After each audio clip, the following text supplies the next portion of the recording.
दोषै रहते कुल घनानाम वर्ण संकर कारके उत्साहद्यन्ते जाति धर्मा कुल धर्माश्च शाश्वताः।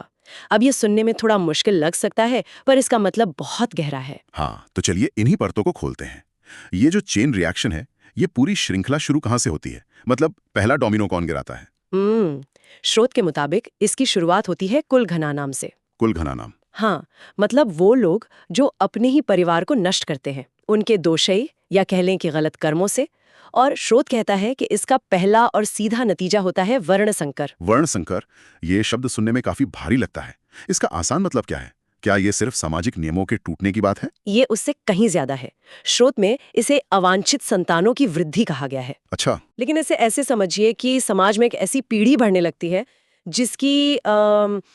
जिसकी उचित देखभाल या परवरिश की जिम्मेदारी लेने वाला कोई नहीं होता। मतलब एक ऐसी पीढ़ी जो दिशाहीन हो सकती है। बिल्कुल, क्योंकि उसे सही मार्गदर्शन देने वाली पारिवारिक परंपराएं ही खत्म हो चुकी होती हैं। समझ गया। तो ये सिर्फ एक पारिवारिक समस्या नहीं है, इसका असर घर की दीवारों से बहुत बाहर तक फैलता है। हाँ, और स्रोत के मुताबिक इसका असर किसी विस्फोट जैसा होता है जो पूरी समाज में फैलता है। और यहीं पर श्लोक का दूसरा हिस्सा आता है, उत्साद्यन्ते जाति धर्मा कुल धर्माश्च शाश्वता।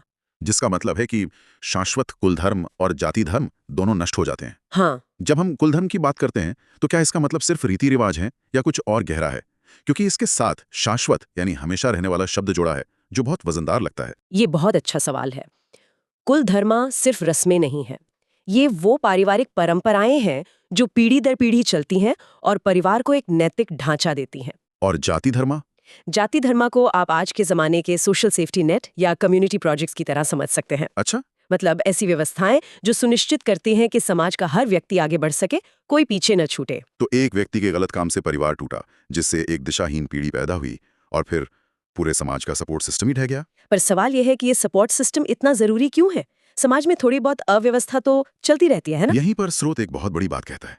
व्याख्या के अनुसार सनातन धर्म में इन सभी योजनाओं और परंपराओं का मकसद सिर्फ समाज को चलाना नहीं था। तो फिर क्या था? उनका एक बहुत बड़ा आध्यात्मिक लक्ष्य था, और वो था इंसान को मोक्ष या भगवत प्राप्ति के रास्ते पर आगे बढ़ने में मदद करना। तो ये नियम कानून सिर्फ लॉ एंड ऑर्डर का मामला नहीं है, ये तो एक तरह का प्लेटफॉर्म या लॉन्च पैड हुए। बिल्कुल सही कहा। स्रोत सामाजिक नियमों को सिर्फ कंट्रोल का जरिया नहीं मानता, वो उन्हें एक आध्यात्मिक सीढ़ी की तरह देखता है। और जब वो सीढ़ी ही टूट जाती है, तो समाज सिर्फ बिखरता नहीं है, बल्कि इंसान अपनी असली मंजिल तक पहुंचने का रास्ता ही खो देता है। लोग जीवन के परम उद्देश्य को ही भूल